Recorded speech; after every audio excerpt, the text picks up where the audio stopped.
this is recording. RTI International Center for Forensic Science presents Just Science.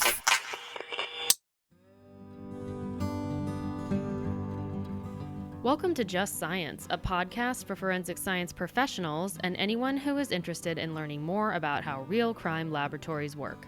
In episode 5 of the Forensic Advancement season, Just Science interviews Katie Fetherston, the laboratory director for the Colorado Bureau of Investigation, Brian Hoey, the director of the Missouri State Highway Patrol's Crime Laboratory Division, and Jeremy Triplett, the Laboratory Supervisor for Kentucky State Police, to discuss the ASCLD Rapid DNA Committee efforts.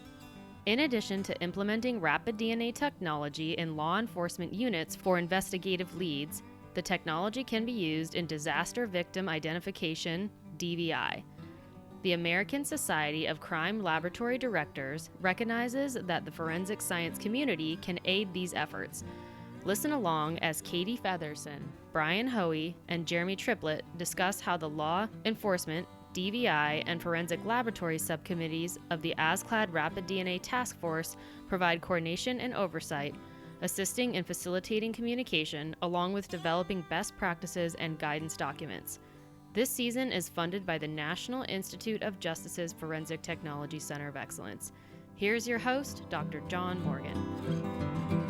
And welcome to Just Science, the podcast for forensic science professionals. I'm John Morgan, your host with RTI's Forensic Technology Center of Excellence, a program of the National Institute of Justice. Today we are at the 2018 meeting of the American Society of Crime Laboratory Directors in Atlanta in mid-May. Today we're going to be talking to 3 guests who are each working on subcommittees of overall effort in rapid DNA that ASCLD has been involved in. We're going to be talking with Katie Fetherston from the Colorado Bureau of Investigation Denver Lab, where she is the laboratory director.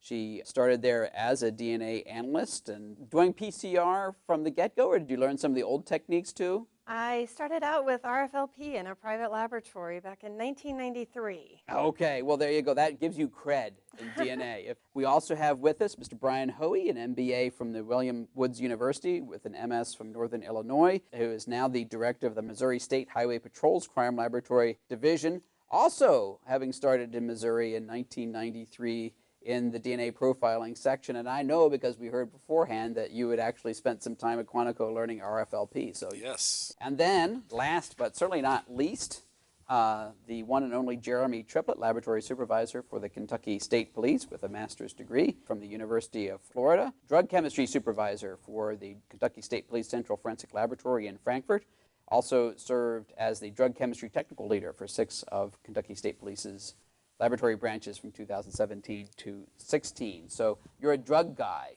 Jeremy. I am. Thanks for having me. I'm kind of the fish out of water here, so I'm sure everyone kind of wonders why in the world you would talk to a drug guy. No, I actually think it's kind of cool because the DNA people are now getting the kinds of questions that all the people who have been trying to do field identification of drugs have been getting for years. Yeah, I've tried to get my DNA section to understand they have a lot to learn from drug chemistry for a long time, but it's taken a while for them to really fully grasp that. No, I'm just kidding. Katie, you're in charge of the ASCLD Rapid DNA Forensic Lab Internal Committee, the first of the 3 committees that we're going to talk about. So tell me, Katie, this is something that's being done in law enforcement a lot, and so the forensic community does have its concerns. Back in August of 2017, pulled together several different individuals who were part of this community of rapid DNA. We had vendors who were kind of there. We had laboratory directors.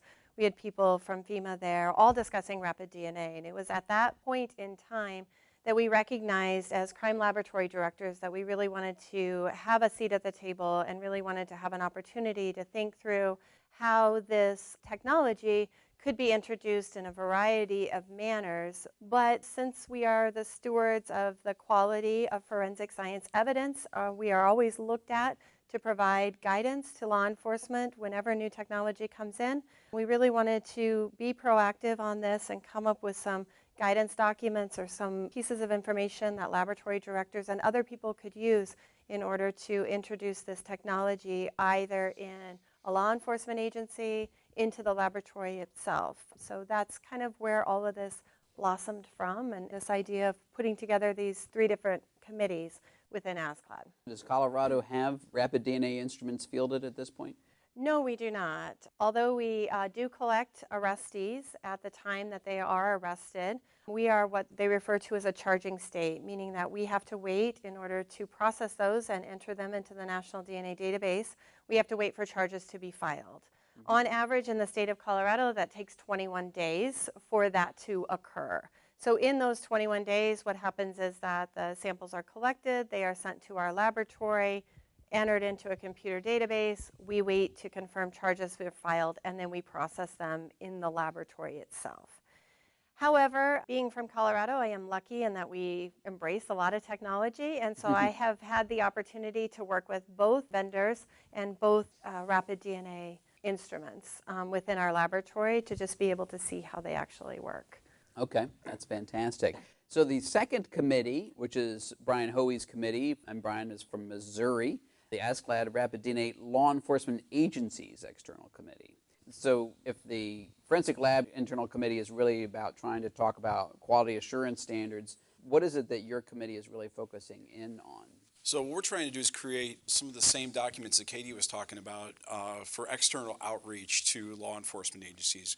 We're aware that law enforcement, police departments, sheriff's departments are going out and buying these instruments and running them. And in a lot of instances, they're creating their own databases, or they're partnering with private laboratories to run databases for them. And all of the quality that DNA has known for the past 25 years with the quality assurance standards and CODIS and all those types of things, that same type of quality may or may not be in these agencies when they're running these rapid DNA instruments, or if they're taking them out to crime scenes and things like that. And the one thing that's earned us the public trust over the years has been all these quality assurance standards. Every time we talk to people, we go to meetings, or we talk to the public, we go to legislators, we say, we have all this quality built into our systems. We're audited and things like that. We don't know if that's happening externally in law enforcement agencies. So what we want to do is we want to reach out to crime laboratory directors to say, okay, some of this may be going on in your backyard, and it's probably in your best interest to reach out to your local law enforcement partners, and if they're doing it, help them. If they're interested in doing it, help them, because there's no reason for us to be fearful of it. It's going to happen anyway. The zeitgeist is already happening. It's probably best for us to partner with our law enforcement agencies to make sure that we give them the tools to do it correctly. Well, yeah, it is kind of surprising. It reminds me of other kinds of systems. Tasers are a good example. Once the police decided that they loved it, it's like they were everywhere the next day. And this is the same thing happening now to some extent within rapid DNA. All of a sudden, some of these agencies are just falling in love with it overnight and deciding they're going to start deploying it, whether they've thought through some of these quality issues or not. Precisely, and they're going to have successes, and their successes are going to help out the forensic field. It's all going to move forward together. But what concerns me as a lab director is when they have the errors that we see all the time. If we have an error internally in a crime laboratory, we write ourselves a corrective action request. Oftentimes we self-report to our accrediting agencies. We have a process to go to root cause analysis to find how the error occurred. If errors start occurring at these agencies, and I'm not saying that they will or are, but if and when these errors start to occur, are those same mechanisms in place? And I think crime laboratory directors can partner with these agencies to help them get these systems in place, because we've done it, right? We've been through it for the past 25 years, and we could show them how to do it a lot more quickly than it took us to grasp the concept. Sure. And then Jeremy Triplett, our third guest, your committee is the Disaster Victim ID Committee, which is actually quite interesting because it's a little bit different take on rapid DNA, which can be enormously valuable in a mass disaster or mass casualty kind of framework. Yeah, it's super fascinating. It's something that I've enjoyed working with the team and learning about it. They brought me on, obviously not for biology expertise, but I volunteered to lead this subcommittee more or less like a project manager, not necessarily a subject matter expert. So we were sitting down and talking about the different ways that rapid DNA could be used in the United States or the world, really, as it touches the crime lab community. And can we think outside the box? What other applications could there be? And We see several, especially federal agencies. Department of Homeland Security Exactly. is all over Rapid Yeah, DNA. DHS and FEMA are all over Rapid DNA. And so we developed some ideas we thought is a great place to develop a subcommittee to explore how crime laboratories who were equipped with some of this instrumentation could facilitate, could help in the time of a mass disaster. So there was a big learning curve, but it's been a really interesting experience learning about that. And we have some pretty interesting ideas, I think, about how we could interface or assist federal government, DHS, local governments in the time of a crisis in particular regions. So it's been fun. So one of the ideas is that there's going to be a proliferation of rapid DNA instruments out there, and in the event of a mass disaster, even like family reference samples, it would be nice to have a suite of rapid DNA instruments that could Definitely. just be in the family center. Yes, absolutely. Thinking about having it from the traditional morgue type applications and from the Family Assistance Center applications, family reference samples, families coming in to maybe identify or find lost loved ones. There's lots of applications. The identification of remains. So that's the concept of where you could use it. We see two distinct areas in a mass disaster response setup. One would be the typical morgue applications identifying the deceased, and the others could be some familial situations or some familial comparisons in the Family Assistance Center as families report that their loved ones are missing. When we were thinking about how ASCLD and forensic laboratories could assist, we started talking about sort of a response network. So one of the neater ideas that we've really kicked around throughout this past year has been, what if laboratories already equipped with a rapid instrument and already with trained operators, what if we had a network of willing laboratories that in the event of a mass disaster, mass casualty event, could deploy and then assist those family assistance centers and the morgues on site and already have the instrumentation and the personnel ready to deploy. They come on site within the structure and organization of Department of Homeland Security and FEMA or whoever's sort of got jurisdiction over this particular incident. They could come in and just facilitate running samples. They could help. They could provide answers on site in a really rapid time period with really fascinating technology, faster than using traditional DNA analysis techniques. So it's been interesting to investigate that opportunity.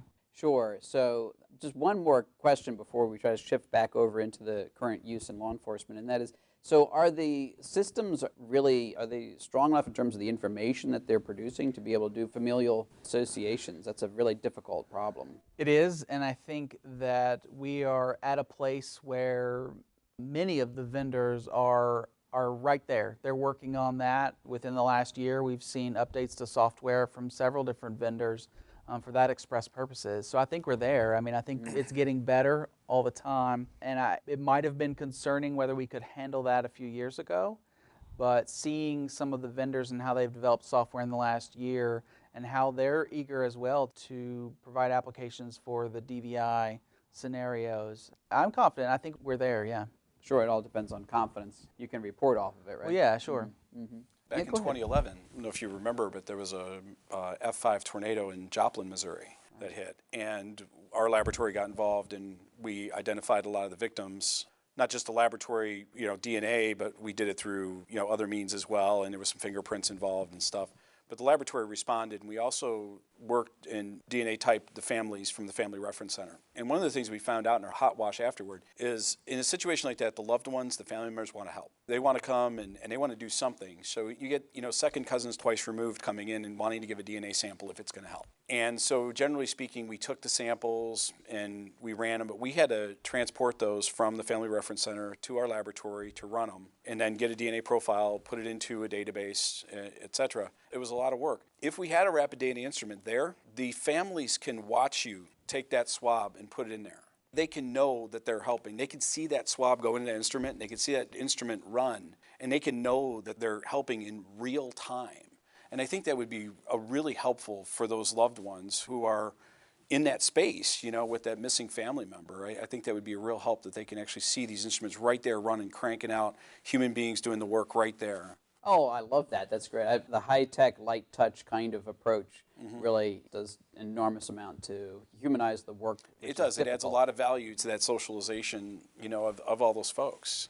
Yeah, we probably all have examples of really good opportunities where this technology could be used. I remember, even though I'm a drug chemist by training, one of the earlier years when I was at Kentucky State Police, there was an airplane, a commercial airliner at a local airport, took off on the wrong runway. It was too short for the size of the aircraft, didn't make it up in the air, and all the passengers perished. There was only one survivor on the entire plane. And I know that we did a lot of work at KSP on a lot of the victims in that incident, and it took forever. I mean, it took a really long time. I just remember it was a big deal in the area, so the news media was everywhere, and I was a really young, precocious forensic scientist, eager to... an older, precocious forensic better than an older, yes. Now I'm just older and precocious. Yeah, so I was extremely curious about what's going on. I was watching it, kind of watching out the windows, but they had to bring, these giant refrigerated semis in, and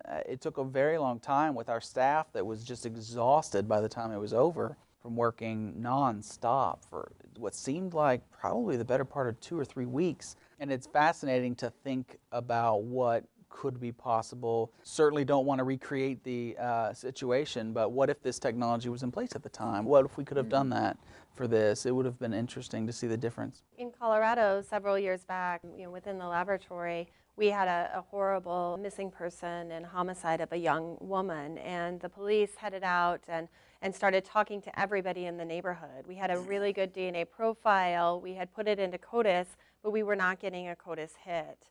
And so law enforcement went out and started discussing this, looking at the neighborhood, and asking for volunteer samples from everybody that they came in contact with.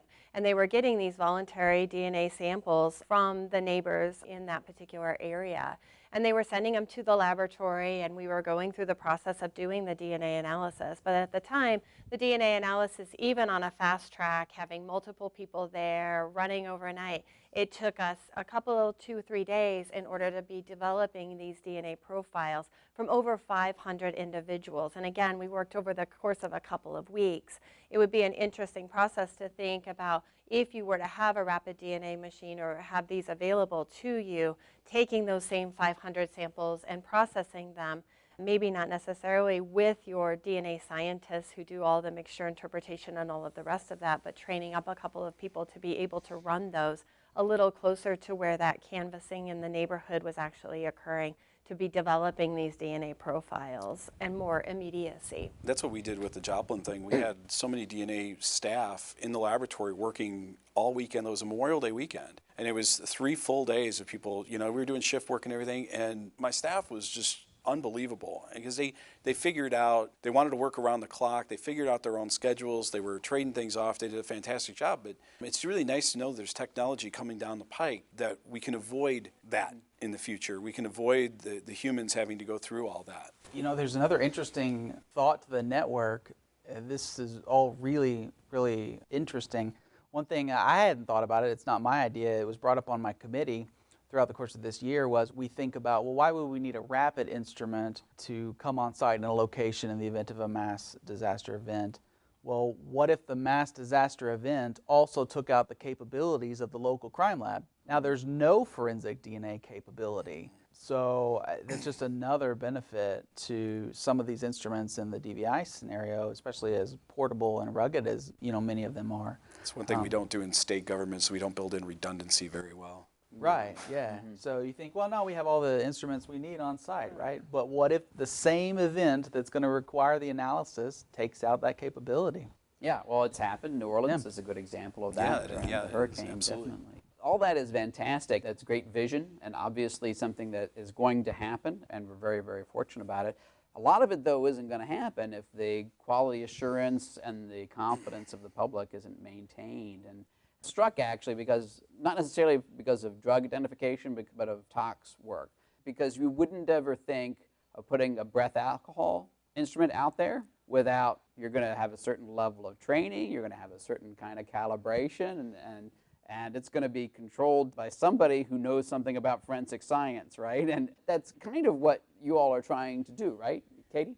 We are looking at that parallel between how breath alcohol is handled and how law enforcement takes a look at certifying those individuals, and how could that be paralleled with ensuring that the users of a rapid DNA instrument outside of the laboratory, how could we, as laboratory directors who understand the process, who understand quality, transfer that knowledge quickly and then ensure that whoever is running it is capable and understands the limitations of the instrument, not just these great benefits that it could bring. And may, in the same time, create robust enough protocols and training materials so that when you do have turnover at those levels, somebody can come in and operate that instrument, follow a robust training program, or be trained by somebody to jump on an instrument. In our laboratories, we obviously have robust training programs that take years. Oftentimes, it takes us almost 2 years to train a DNA analyst anymore. And we want to make sure that when we have that turnover out in that field, the person coming in is trained well enough to operate that instrument, or the instrument's robust enough that the person can operate it with minimal training. In breath alcohol, states usually will do a certification program even. Every officer out there who's ever going to have somebody do a breathalyzer test is going to get certified or have been recertified within some particular period of time. Are you all heading in that direction for the rapid DNA? Or haven't you decided yet? Or is that a very sensitive question? It's a sensitive question, isn't it? It is a very sensitive question. State certification is something that's a little harder to go after. I think what we're concentrating on is what would be the knowledge that they would need. How could we partner with law enforcement? But that's a really good question, because we've been focusing on the internal laboratory, external law enforcement agencies, DVI. We haven't even talked about state regulatory bodies or legislators and getting into this space. It's not my story to tell, but Oklahoma had as I understand it, a legislator changed their databasing law predicated on a local law enforcement agency that wanted to run rapid. And so the legislators just went in there and just... That could be very dangerous. They could all of a sudden not be a CODIS lab. Yeah, it could be. So when we start talking about the idea, the concept is a good, solid concept. Let's certify or something like that, all the people that are going to run these instruments. But that would be probably a hierarchical, pyramidal type certifying body or a legislative body or a committee or something like that would be doing that. And I don't think we've even gotten that far in our outreach yet. I think it really also depends upon where these instruments are located and who is going to be expected to be running the instruments. So, for example, we have been looking in Colorado. We spent a lot of time last year analyzing a variety of sample types with the newest DNA chemistry. And after we did several thousand samples, we went back and we analyzed the data to see whether or not we can predict, what is the percentage of times that you swab a steering wheel, for example, that you can expect to get a CODIS-suitable profile. Our numbers came out to be about 20% of the time, which means when I go through and I actually process, or my scientists, I'll process 5 steering wheel cases. One of those cases is going to give me something that I'm going to be able to help law enforcement with. Wouldn't it be nice to know ahead of time which of these 5 is the one that I really should be concentrating on? So that is a thought that we have had of using the rapid DNA system to be able to give me a better prediction as to which one of those particular steering wheel swabs should actually be submitted to the laboratory to go through the entire process using all of the quality guidelines that we need to do and entering it into CODIS under all the guidelines that are currently available to us.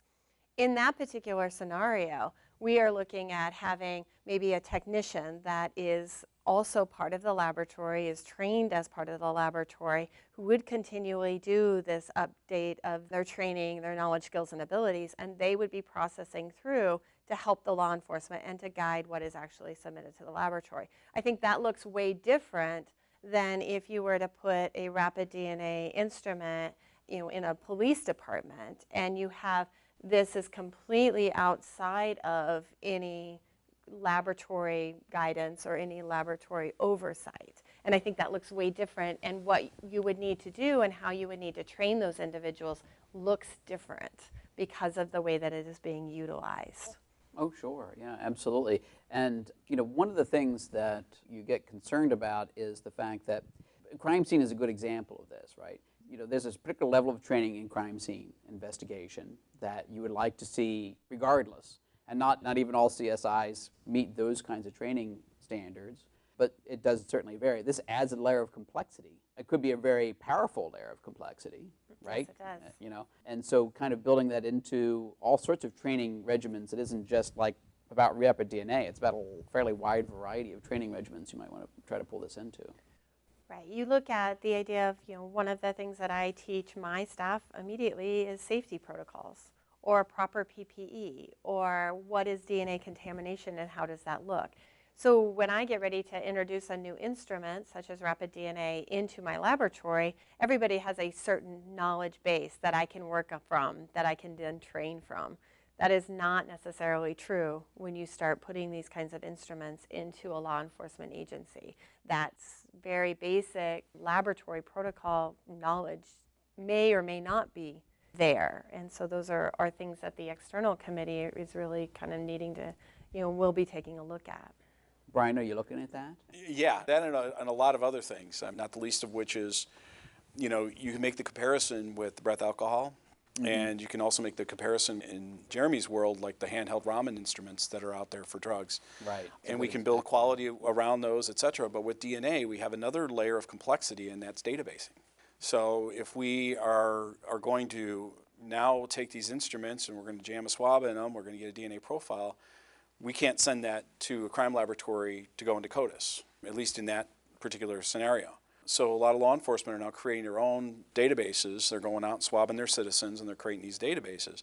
It's a whole other level of quality. It's a whole other level of complexity, and it's a whole other issue with privacy. And so it's another thing that my committee is taking on is how do we educate our law enforcement community and our policymakers, et cetera, about the privacy issues of creating your own databases, and are those going to run afoul of already established state law on databases? So I know your work is still in its fairly early stages.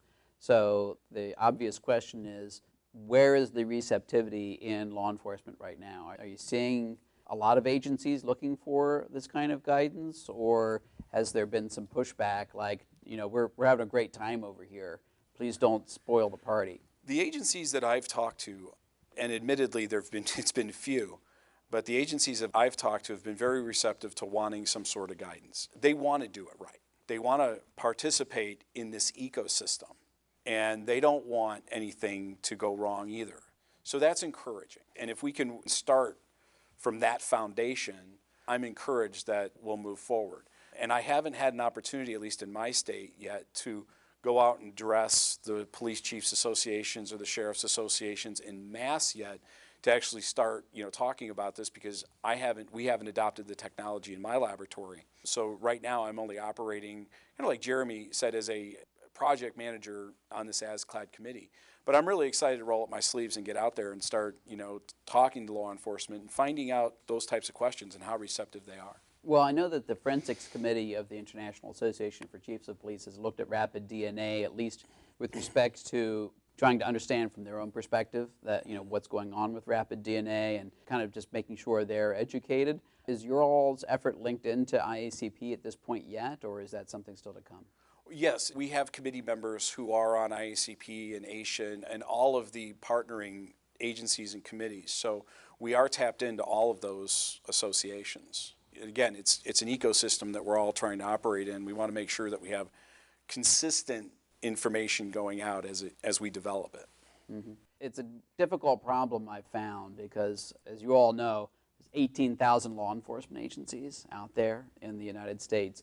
Even stepping your toe into like IACP or any of the associations in policing gives you an idea of the sheer magnitude of the education effort. I think having the forensic science community talk with a kind of a unified voice and saying kind of this is how it should be done is going to be extraordinarily important going forward. And then trying to make certain that we create guidance documents, we put them up on ASCLD's website, make sure they're vetted with other organizations and other bodies and other committees such as SWGDAM. And that's going to be awfully important to partner with SWGDAM, the OSEX, the FBI, to make sure that, we're not running countercurrent to some of the messaging that they're doing. It's a big space we're all working in, and everyone's kind of working on their own little piece of it. Jeremy, you've worked in some of the stuff, like you were alluding to, in like Raman and things of that nature.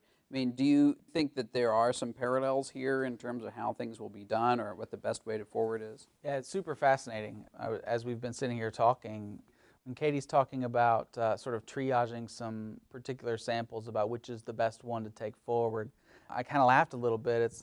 So I actually had an NIJ grant-funded project I worked on several years ago about Raman spectroscopy and how we could use it to triage liquid samples in clandestine labs for the most probative sample to go ahead and do some liquid-liquid extractions and proceed on to further analysis.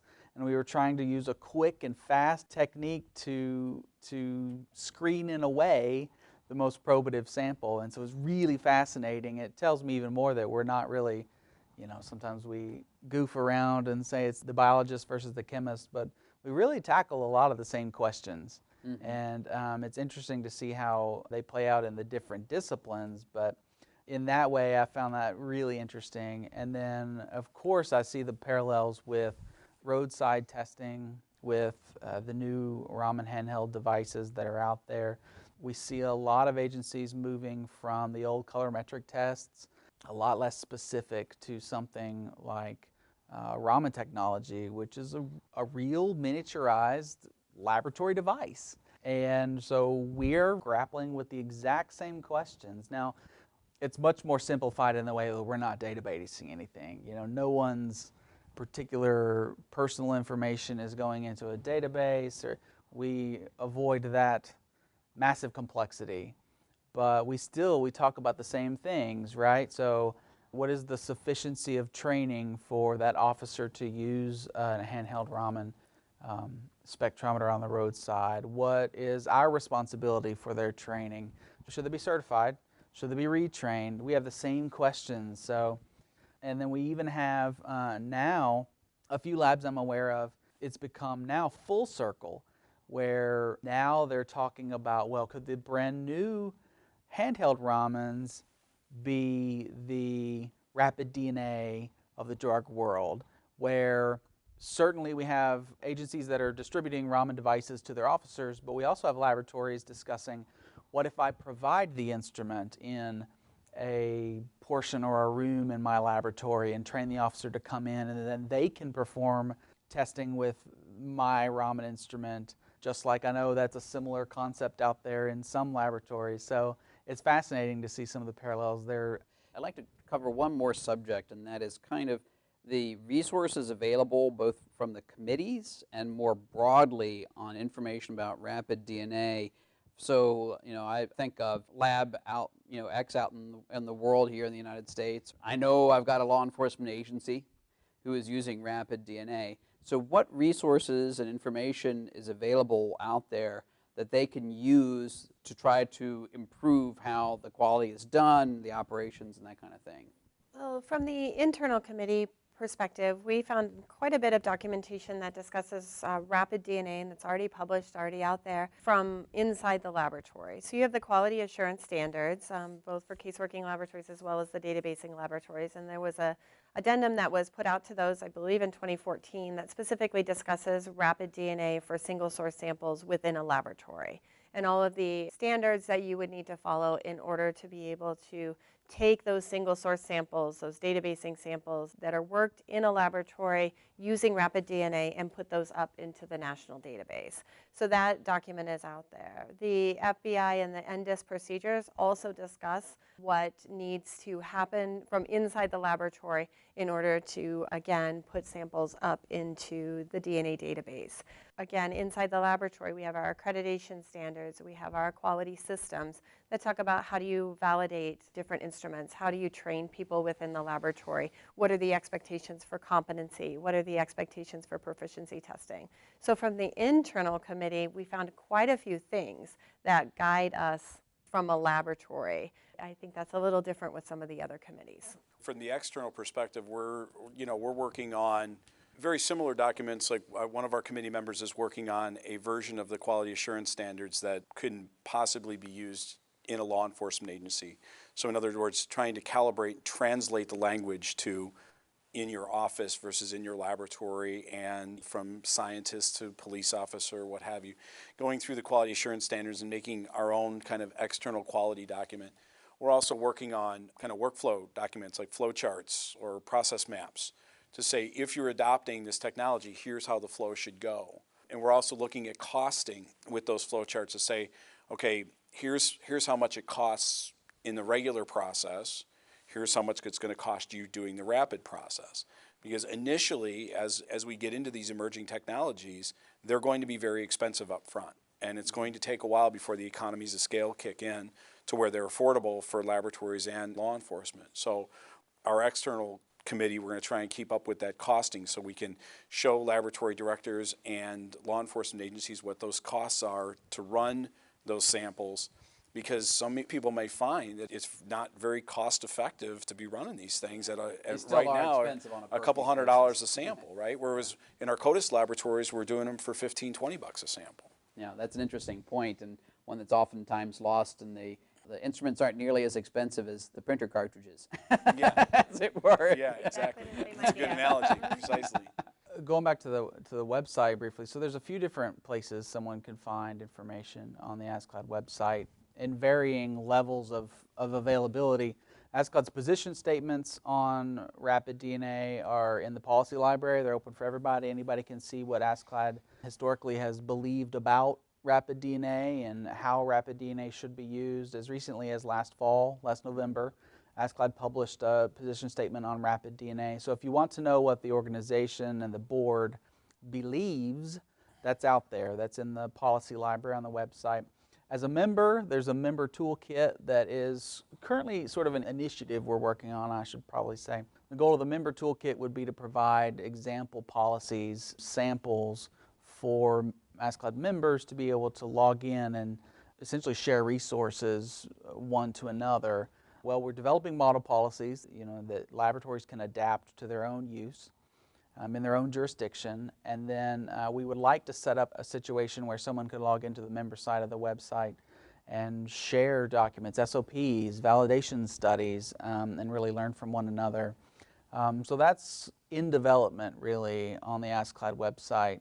And then lastly, for training, anything we do to provide training, it's not really a document or an SOP, but it's also available on the ASCLD website. You can go and see some of the trainings we've offered, and I'm sure as Rapid becomes more and more pervasive in its usage, that we'll have more and more up there. So there's several things on the website. I'm glad you brought it up that people can find. That's excellent. I appreciate that. And one other note, because I know that one of the things that FTCOE did was the Rapid DNA workshop, and all of the presentations from that workshop are available archived on the forensiccoe.org website as well. And I hope people look at the ASCLD website and also Forensic COE to try to learn more about this as they need to.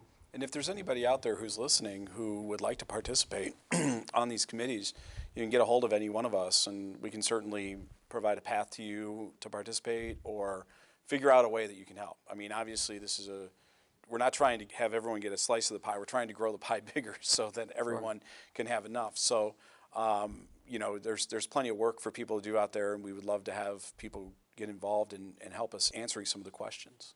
Couple times a month, there's a new update, there's something else that's changing, there's a new option, somebody comes up with a new great idea, and we really want to have the conversation to continue to go, and we recognize that any documents that we do put up on the ASCLD website will be documents that will be continually updated. There's no way that we will not need to update these multiple times in order to keep up with what's available. If a new vendor comes out that has something available, a new expert system that comes out that's now available, we decide to change DNA chemistries again, any of those things are going to require revisions of this. So I see this as a continuing effort on all of our parts.